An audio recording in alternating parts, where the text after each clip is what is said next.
America's most top secret spy plane isn't just for taking photographs anymore. The SR-72 will also drop hypersonic missiles onto unsuspecting foreheads from anywhere in the world in less than an hour.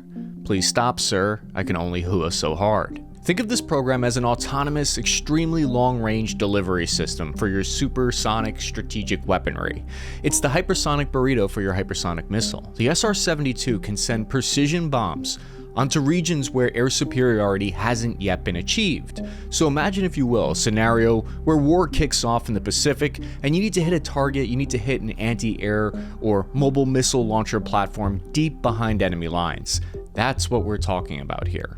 The SR-72 has actually been in development since around 2006, so for over 2 decades, but it was only first publicly announced in 2013, which is when most aviation normies first learned about it.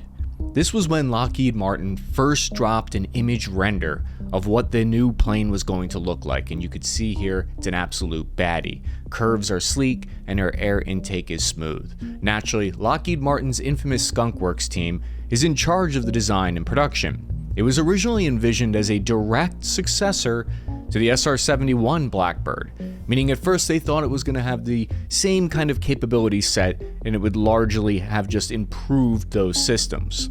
Early in the design phase, Skunk Works was proud to show off their big plans. They did the whole press circuit, offering interviews with the CEO and program managers like Brad Leland, which for anyone who closely monitors the stealth aircraft information space, this is shockingly uncharacteristic. They're usually tight-lipped. We're talking about one of the single most secretive projects that the US Air Force is currently working on, that we know about. And here we are getting leaks on it. The first official details of the SR-72 were so hotly anticipated that Aviation Week's website crashed from all the traffic on the day of the announcement. The SR-72 legitimately broke the internet. Just look at how Brad Leland, Lockheed's program manager for the hypersonic program, is quoted on the company website saying, quote, "Hypersonic aircraft coupled with hypersonic missiles could penetrate denied airspace and strike at nearly any location across a continent in less than an hour. Speed is the next aviation advancement to counter emerging threats in the next several decades. The technology would be a game changer in theater, similar to how stealth technology is changing the battle space today," end quote. Brad could have sold that information to the Chinese for millions of dollars, and here we are getting spoiled, getting free leaks like this. What type of weapon would it fire? Before we get into that, I want to tell you about how Armasight went full sicko mode with their new Sidekick 640 thermal monocular device. The reason why I love the Sidekick 640 is because it's lightweight, weighing under 250 grams or about half a pound. Personally, I like to use it helmet mounted, but it's also perfect for handheld use. It gave me crazy visual clarity. Thanks to the Armasight's Iron Wolf technology, it really cleared everything up. What that means is that it has a fast 60 Hz frame rate. Whether I was testing it in motion or at rest, the images rendered were freaking crystal clear. I found it useful for surveillance around my place, but I could also see it being awesome for search and rescue or room clearing operations. I was even able to see through smoky, visually obstructed environments with it. Head over to armasight.com or click the link below to check out the Sidekick 640 for yourself and all of the awesome Armasight gear that is sure to revolutionize your outdoor experience. Meet the hypersonic air-breathing weapon concept. It's a mouth breather of a missile, but don't make fun of it because it will legitimately murk you. It uses scramjet technology to be able to fly it over Mach 5 with a ceiling of 50,000 feet and a range of over 350 miles. This is an evildoer's worst nightmare. Hypersonic aircraft that can fire, we're finally bringing the Aurora plane from Command & Conquer to real life. So a limitation could be here though, that because of that scramjet tech that's packed into there, it doesn't have the ability to carry a warhead. There's no bomb in it. It's a kinetic bomb that uses its own body weight and speed. The way I like to think about it is like how a fast-moving meteor didn't need a bomb attached to it to completely 86 and wipe out the dinosaurs. Rob Weiss, Lockheed Martin's Executive Vice President and General Manager for Advanced Development Programs, told them that he's working with DARPA and that they're going to get this plane into the hands of warfighters soon. Why does it appear like we have a leaky faucet over at Lockheed and they keep dropping all these leaks? Normies like myself might see that quote and think that they're fishing for additional funding, trying to prove to the government that the SR-72 is worth investing in. However, to the stealth aircraft connoisseurs, They have a different theory. Tyler Ronjaway of the Warzone believes this is all evidence that the aircraft is much further along in development than we might have originally thought. He thinks that all of this points to them already being in production, which would be crazy, because even with all these leaks and hearsay floating around, rumors left and right, as far as I know, the Air Force has never actually confirmed that they're even going to acquire the SR-72. We don't even know much about if it's self-funded by Lockheed Martin, or how much of it is going to be done through government black budgets. It could all come out tomorrow that this program has been canceled for all we know, but despite that, we're just scratching the surface of what has been revealed on this beast. So far, the initial information on it suggests that it would combine stealth, remote piloting, and a max speed well over Mach 6, which is twice as fast as the SR-71. Skunkworks eagerly shared vague yet tantalizing details of its progress over the course of a few years, showcasing its new multi-mode engine technology, composite material advances, and high-altitude speed tests. Another theory on why so much was being revealed and leaked is because this was back in 2013. Try to reorient your headspace to back then. The world was very different. It was when Miley Cyrus was twerking, the Harlem Shake video was the gold standard for going viral, and Breaking Bad season finale was airing. America's greatest enemies were Afghanistan back then, and Taliban didn't even have main battle tanks, let alone anti-air weaponry, so spilling some of the aircraft secrets didn't seem like a big deal maybe. But then something changed. A light switch was flipped, because starting around 2018 is when Russia and China began announcing hypersonic weapons and aircraft projects of their own, and so we saw the free and open, fun-loving news releases about the American SR-72 suddenly went dark. Lockheed Martin's public-facing page about the SR-72, which had been online for about 5 years at that point, was quietly taken down. It's like when you decide that your buddy can't copy off your homework anymore, and you tell them you have to find some other way to pass 5th grade. The national security implications of the project took on a new sense of urgency starting around 6 years ago. Only old Wayback Machine versions of some of these web pages even exist anymore, faded memories of a simpler time. And this informational about face makes sense. The new stakes were huge, so Skunkworks continued quietly developing the SR-72. The nickname of it was the son of the Blackbird, but the child had evolved, morphed into something with fangs and teeth, and claws. If it had just stayed a recon platform like the SR-71, it would have kind of been redundant today in an age that's plentiful of spy satellites that you or I can go and purchase tomorrow, and high-endurance UAVs constantly scanning the Earth's surface. And stealthy platforms like the F-35 and the new B-21 Raider can already penetrate denied airspace to deliver huge payloads of bombs on precise targets well behind enemy lines, so what can it do that stealth aircraft or spy satellites can't already do? When first announcing the new SR-72 project, Skunkworks engineers gave us a hint. Advanced Systems Vice President Al Romig stated that speed is the new stealth. America's adversaries have new systems that can detect stealth aircraft at greater distances than before and alert air defense assets faster. But missiles need a stronger radar signal to actually lock onto stealth jets. That means that the enemy still has to get a high-frequency fire control system close to the stealth jet to actually shoot it down, or get extremely lucky. So the safety margin for stealth jets is becoming more narrow every year, and the next generation of radar systems might, keyword might, render stealth tech useless altogether someday. That's why the SR-72, what makes it unique and special and why they believe we need it, is because it doesn't rely on stealth for survivability. Instead, it aims to fly so fast that it's halfway through the enemy's radar coverage before they even realize they've been blown to pieces. It will then exit the zone before any response can reach it. And there's another problem. Consider, if you will, that satellites in the sky, spy satellites, orbit on known trajectories. Our enemies know where those spy satellites are, and what that means is that foreign nations like Iran have developed tactics with this predictability. They choose to hide when the US spy satellites are overhead, and only break cover when the coast is clear. Clever girl. We've all been observing how Israel's tit-for-tat strike exchanges with Iran has been playing out, and I think one of the key factors that I've noticed from it so far is how long it takes to prepare a strike. It's awkward. We're all waiting around for 2 weeks while they're shaking a fist at each other. It takes each side weeks, just months to get their ducks in a row for a strike package. Israel had to load up ammo, get aircraft in position, get refuelers in position, and all during that time, their plans were leaked. Iran had to fuel up their ballistic missiles and get their launchers out of their mountain bases. I mean, it takes forever. Come on, guys. Putting aside how effective either side's strike was, it's not really the point. Those two nations are also extremely relatively close to one another, so think about this from America's point of view. If they seek to develop an aircraft that can hit before you even have time to put on your pants, the part where you're unbalanced and you've only got one foot in a pant leg, that's where the SR-72 strikes, when you haven't had time to even prepare. Remember, speed can be used offensively as well as defensively.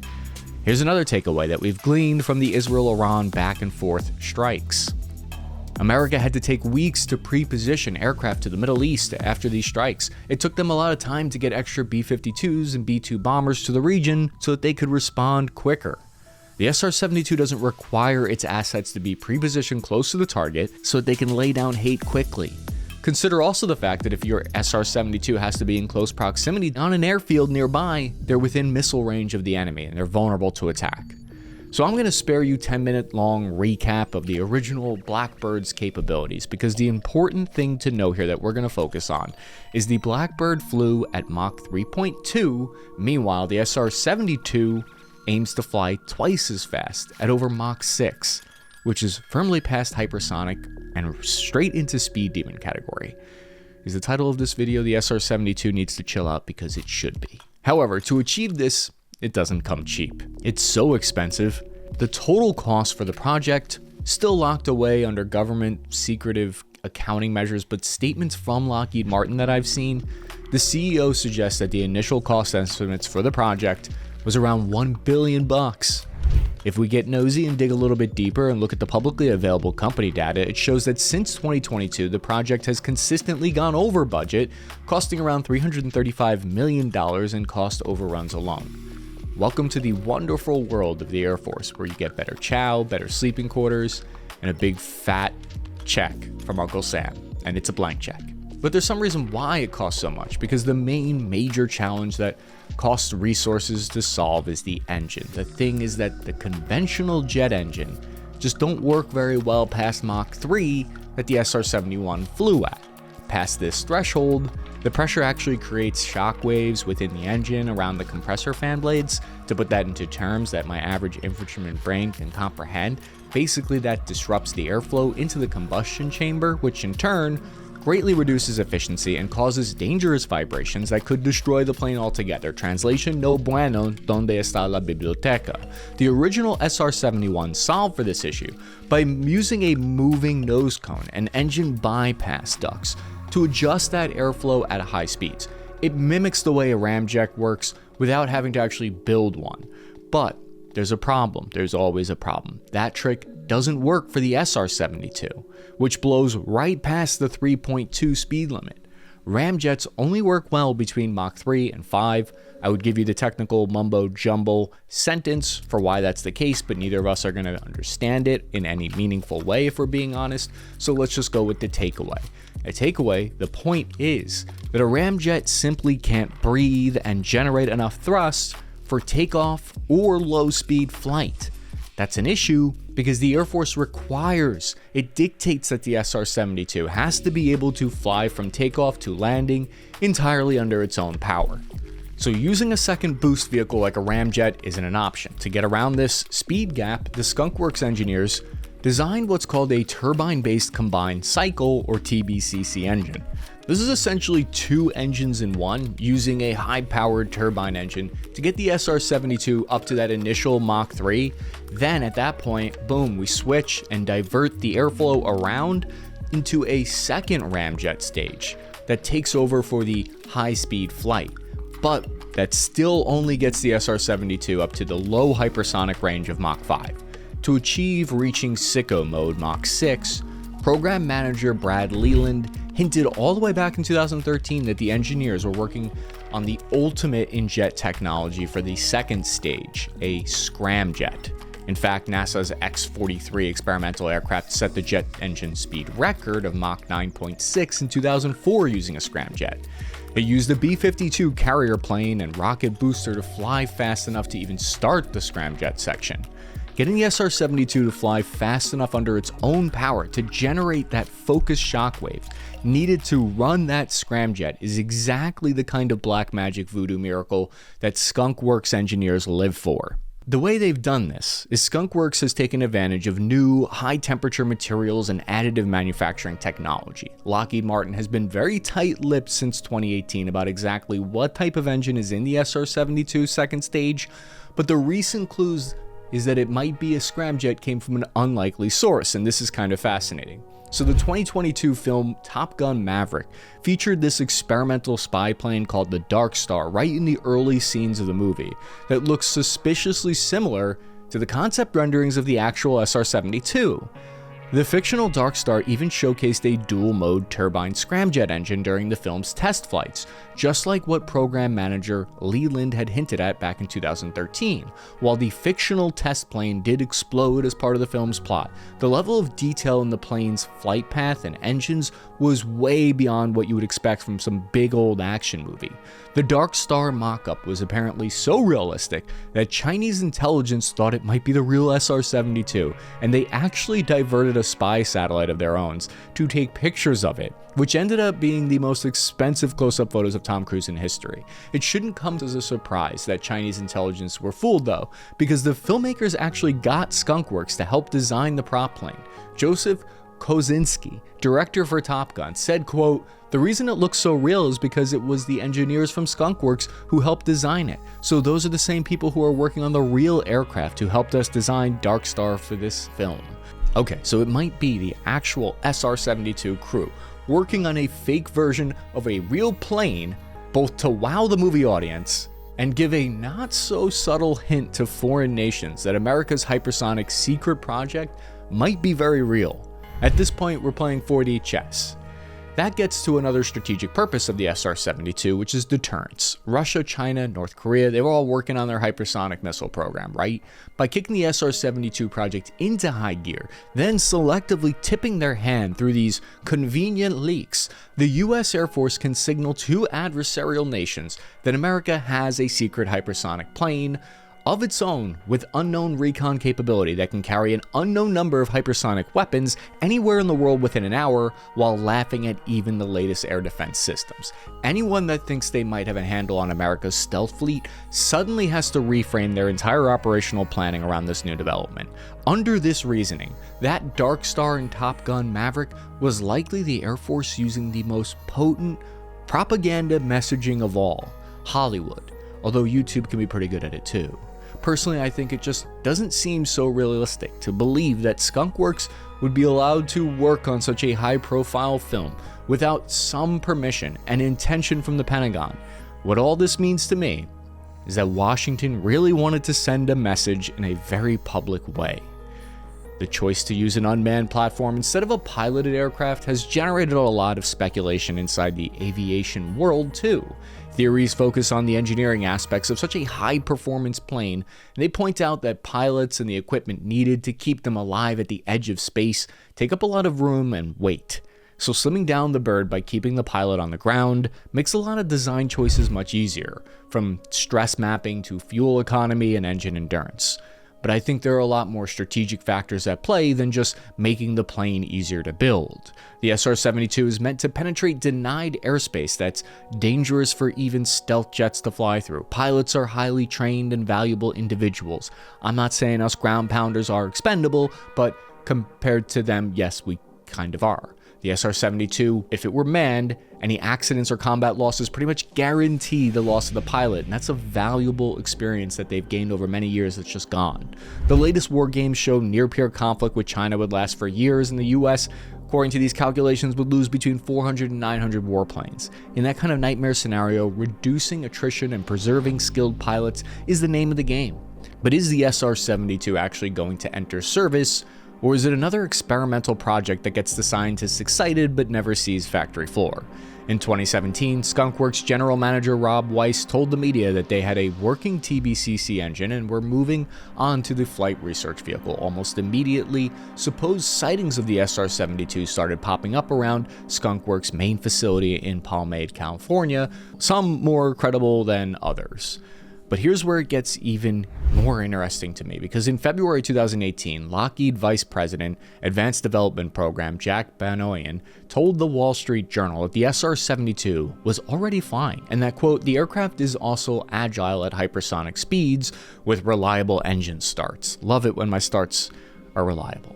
In 2021, we know that the Skunk Works finished construction of a new state-of-the-art 215,000 square foot production facility called Building 648 to house their advanced development unit. What are you hiding in there, Lockheed Martin? We want to know. By 2023, the plot gets even plottier because the unit hired more than 2,300 employees, increasing their personnel numbers by more than 75%. Right around the same time, the SR-72 project went totally silent. John Clark, Skunk Works general manager, said, quote, I think it's fair to say that there is low-rate production going on in the Skunk Works. We've got our hands in a myriad of activities, so I feel comfortable saying that because you won't be able to factor in specifically what it might be to then create security problems for me. But yes, there are low-rate production activities going on in Palmdale. If the SR-72 is actually in initial low-rate production, and they're not just being coy and edging us, it's actually flying right now, that would be well ahead of the 2030s timeline originally quoted by Lockheed personnel. But it also wouldn't be impossible given the first reports of design work back in 2013 and the sudden boost in priority in 2018. The only question that remains is, will it remain just a spy plane, or what kind of weaponry is it carrying? The US military has multiple hypersonic missiles in development, with Lockheed Martin leading the way on at least 4 of them. I told you about one earlier, but another one is Lockheed's air-launched rapid response weapon. Had trouble in its testing history, yes, but this is a weapon designed to be launched from subsonic or low subsonic launch platforms and boost itself up to hypersonic speeds. The SR-72 already being at those speed when it launches a weapon simplifies things, so it seems doubtful Skunk Works was aiming to put the ARRW on the 72, and probably have another weapon in the works or already in service. The Air Force also hasn't specified if the focus for the SR-72 will just be for ground attack, or if they're also maybe looking at air-to-air capability, because shooting down aerial tankers and enemy planes are a key objective for degrading an adversary's air force and establishing that air dominance in any near-peer conflict. But these platforms are often kept far from the combat zone.